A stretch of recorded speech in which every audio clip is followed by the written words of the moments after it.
दुनिया को अलविदा कहले ओडिया लोकप्रिय गायक तथा संगीत निर्देशक अभिजीत मजुमदार। से दीर्घ दिन धरी लिभर जनित रोग में पीड़ित थिले।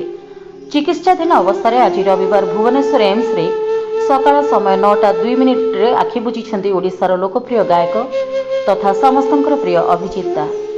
मृत्यु बेलू 54 वर्ष बयस होइतिला। सूचना अनुसार प्रथमे अगस्त 31 रे हठात असुस्थ हेबारु अभिजीत दास को कटक एक घरोई हस्पिटाल में भर्ती करा जायतिला। फଳରେ ତାଙ୍କ ସ୍ୱାସ୍ଥ୍ୟାବସ୍ଥା ଗୁରୁତର ହେବାରୁ ଏମ୍ସ ଭୁବନେଶ୍ୱରକୁ ସ୍ଥାନାନ୍ତର କରାଯାଇଥିଲା। ଚିକିତ୍ସା ପରେ ଶରୀର ସୁସ୍ଥ ହେଉଥିଲା। ଆଇସିୟୁରୁ ତାଙ୍କୁ ଜେନେରାଲ ୱାର୍ଡକୁ ସ୍ଥାନାନ୍ତର କରାଯାଇଥିଲା। ଭୁବନେଶ୍ୱର ଏମ୍ସ ପକ୍ଷରୁ ଦିଆଯାଇଥିବା ସୂଚନା ଅନୁସାରେ ତେବେ ଗତ ଜାନୁଆରୀ 23 ରେ ପୁଣି ଅସୁସ୍ଥ ହୋଇପଡ଼ିଥିଲେ ଅଭିଜିତ। ଜ୍ୱରରେ ପୀଡ଼ିତ ହୋଇଥିଲେ।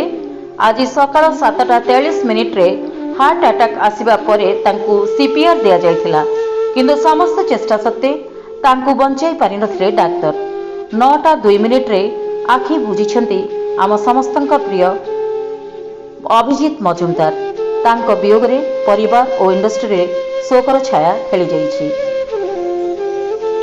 Bureau report, peace news Bharat.